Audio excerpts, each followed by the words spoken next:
Hello and welcome to Understanding Depression, the podcast where we hold space for honest conversations about mental health, healing, and hope.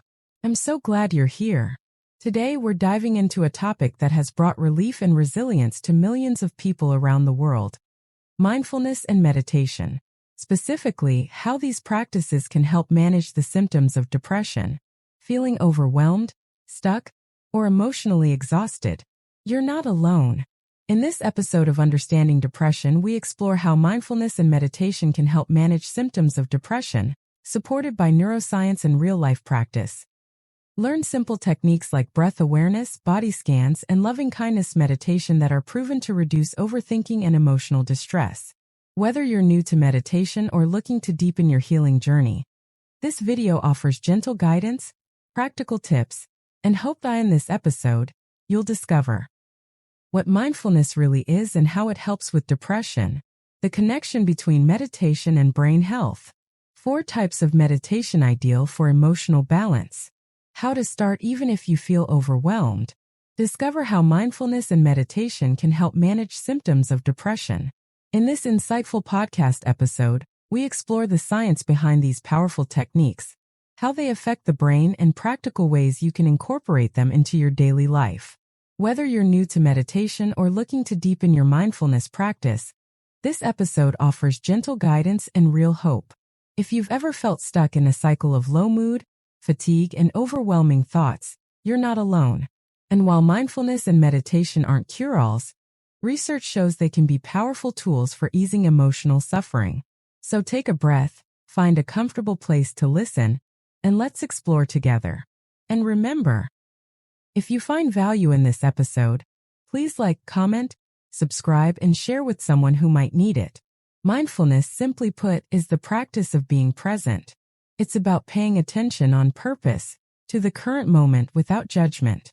That might sound easy, but when we're dealing with depression, the mind often wanders into past regrets or future fears.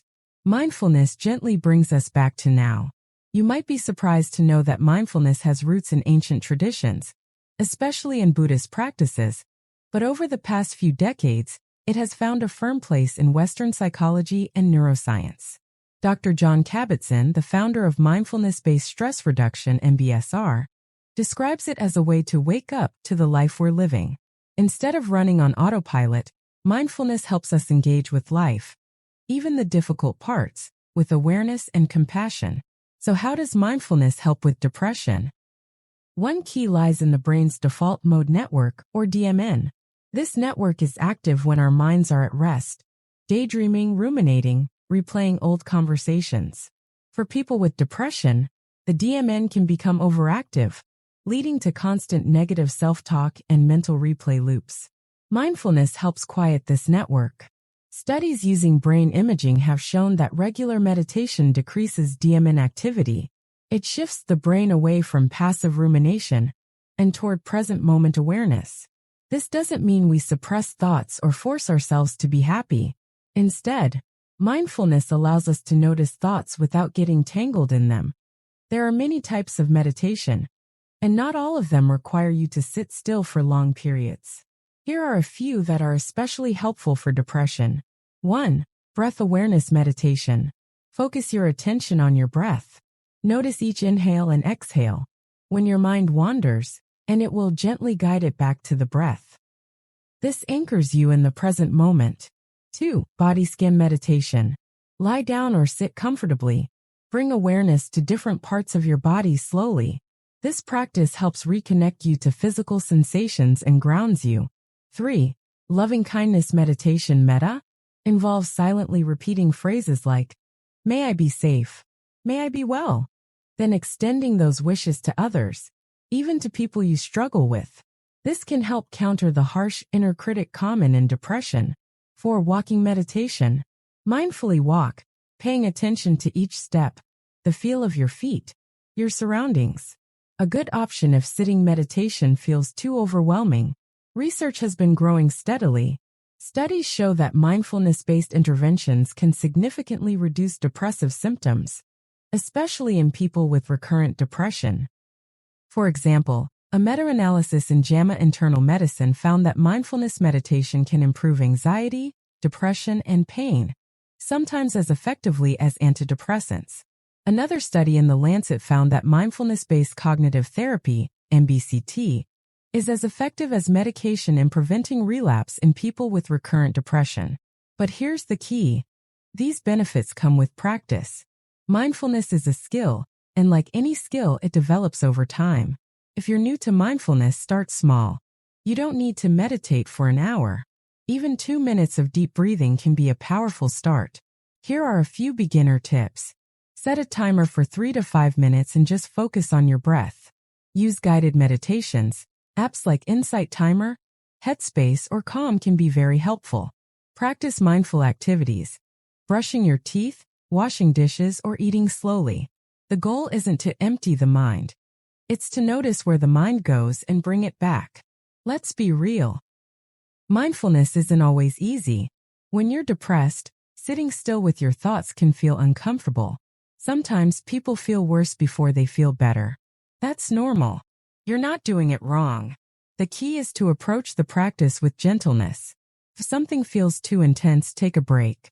Try a different method. Or talk to a mental health professional. You're allowed to take care of yourself in the way that feels right for you. Consistency is more important than intensity. It's better to meditate for 5 minutes daily than for an hour once a week. You might create a simple routine. Morning, a few minutes of breath meditation. Midday, mindful walk or stretch.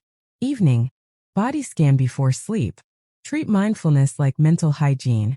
Just like brushing your teeth. You may not see instant results, but over time, you're rewiring your brain for resilience. Many people have found mindfulness transformative. One listener, Maria, shared that after years of therapy and medication, adding a daily meditation habit helped her manage panic attacks. She said, "It gave me space between the trigger and my reaction."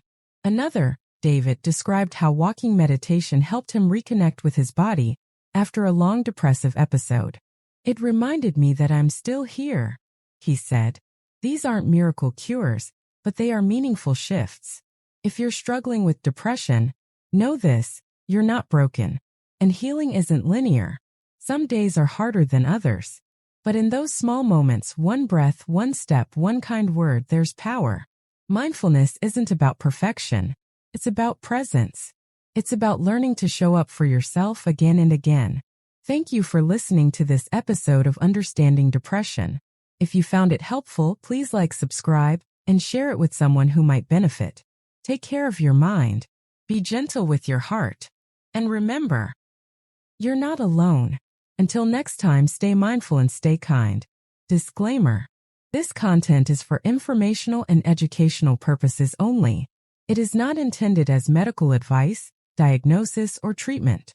Always consult a qualified mental health professional if you're experiencing distress. If you're in crisis, please seek immediate help from local emergency services or a crisis hotline in your area.